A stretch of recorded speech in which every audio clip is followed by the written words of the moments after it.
ഒരു ഓണക്കഥ പറയാം. വീണ്ടും നമ്മൾ കുട്ടിക്കാലത്തിലേക്ക്. ഞാൻ താമസിച്ചത് എൻ്റെ കുട്ടിക്കാലം ഹൗസിംഗ് ബോർഡിലായിരുന്നു.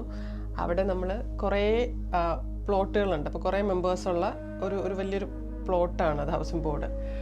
അപ്പോൾ നമ്മൾ നിന്നത് എൻ്റെ തൊട്ട് താഴെയായിട്ടാണ് ജംഗ്ഷൻ. അവിടെ വെച്ചിട്ടാണ് എല്ലാ ഓണം ഫങ്ഷൻസും എല്ലാ പ്രാവശ്യവും അവിടെ വെച്ചാണ് സ്ഥലം, എല്ലാവരും വരുന്ന സ്ഥലം.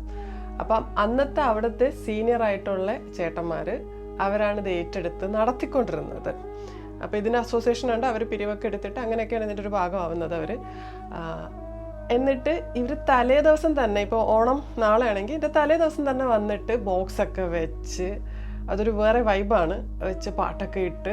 പിന്നെ നമ്മൾ ഓരോ വീട്ടുകാരും നമ്മളിങ്ങനെ പറ്റുന്ന സാധനങ്ങളൊക്കെ സ്പോൺസർ ചെയ്യുന്ന സംഭവമുണ്ട്. ചിലപ്പോൾ ഫോർ എക്സാമ്പിൾ കത്തി കൊടുക്കും, ഇല്ലെങ്കിൽ നല്ല കുറേ പാത്രങ്ങൾ, എന്തൊക്കെ ആവശ്യമുണ്ടോ അങ്ങനെയൊക്കെ. അപ്പോൾ എന്നിട്ട് ഇവർ ഇടയ്ക്കിടയ്ക്ക് പാട്ട് ഇട്ട് കഴിഞ്ഞ് തീരുമ്പോൾ ഇവരിങ്ങനെ അനൗൺസ്മെൻറ്റും ചെയ്യും.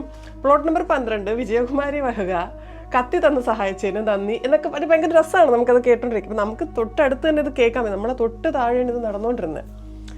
അപ്പോൾ ഇങ്ങനെ ഓണം ഫംഗ്ഷൻ രാവിലെ തൊട്ടേ തുടങ്ങും. ഓണമായി കഴിഞ്ഞ് കഴിഞ്ഞാൽ സദ്യയൊക്കെ നമ്മൾ അവരവരുടെ വീട്ടിൽ നിന്ന് തന്നെയാണ് കഴിക്കണേ.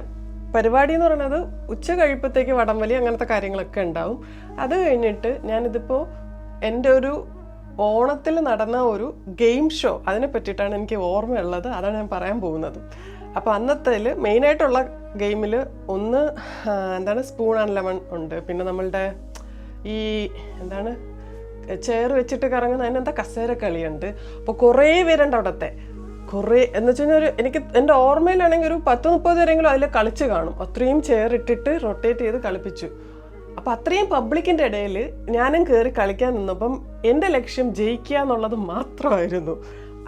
അതിൻ്റെ ഫൈനലിൽ ഞാൻ വരണം, ജയിക്കണം. അതിന് വേണ്ടിയിട്ട് എല്ലാവർക്കും കളിക്കുന്നവർക്ക് അറിയായിരിക്കും, കസേര കളി നമ്മൾ പോകുമ്പോൾ അവിടെ എത്തിപ്പോൾ ഒന്ന് സ്ലോ ആയിട്ട് പോകുന്ന, കസേര ഇല്ലാത്തടത്ത് ഫാസ്റ്റ്. അങ്ങനെ എൻ്റെ കോൺസെൻട്രേഷൻ മൊത്തം ജയിക്കുക. അപ്പോൾ അവസാനം ഫൈനലി വന്ന് എനിക്ക് സെക്കൻഡ് കിട്ടി. ഞാൻ ഹാപ്പി ആണെന്ന് ചോദിച്ചാൽ 50 ഉള്ളൂ, കാരണം ഞാൻ അത്ര ഇൻപുട്ട് കൊടുത്തതുകൊണ്ട്. പക്ഷേ ഇത് എൻ്റെ ആഫ്റ്റർ എഫക്റ്റ് എന്താണെന്ന് വെച്ചാൽ അമ്മ വിളിച്ച് മാറ്റിയിട്ട് അമ്മ ചോദിച്ചു, മക്കളെ നീ അത് കളിച്ചതിൽ നീ ഒന്ന് ചിരിക്കുക പോലും ചെയ്തില്ല, നീ ഒരു രീതിയിലും എൻജോയ് ചെയ്തില്ല എന്ന് പറഞ്ഞു. അപ്പോൾ അന്ന് ഞാൻ അമ്മയെ എതിർത്തു. പക്ഷേ റീസൺലി ഇപ്പോൾ കഴിഞ്ഞ വർഷം ഞാൻ കളിച്ചപ്പോഴത്തേക്കും പെട്ടെന്ന് തന്നെ ഞാൻ ഔട്ടായി. ആ കസരകളി ഇതേപോലെ ഓണത്തിന് ഔട്ടായി. അത് കഴിഞ്ഞിട്ട് പെട്ടെന്ന് തന്നെ ഔട്ടായി. പക്ഷെ ഞാനത് എൻജോയ് ചെയ്ത് കളിച്ചു ആ ഗെയിം. അപ്പോൾ എനിക്ക് തോന്നുന്നു എനിക്ക് വന്ന മാറ്റം അമ്മ അന്ന് പറഞ്ഞു തന്ന ആ ഒരു സാധനം, എന്തൊരു കളി കളിക്കുമ്പോഴും എന്തിന് നമ്മൾ ഏർപ്പെടുമ്പോഴും അത് എൻജോയ് ചെയ്യാൻ ശ്രമിക്കുക, വിജയമല്ല പ്രധാനം എന്നുള്ളത്. ഇത്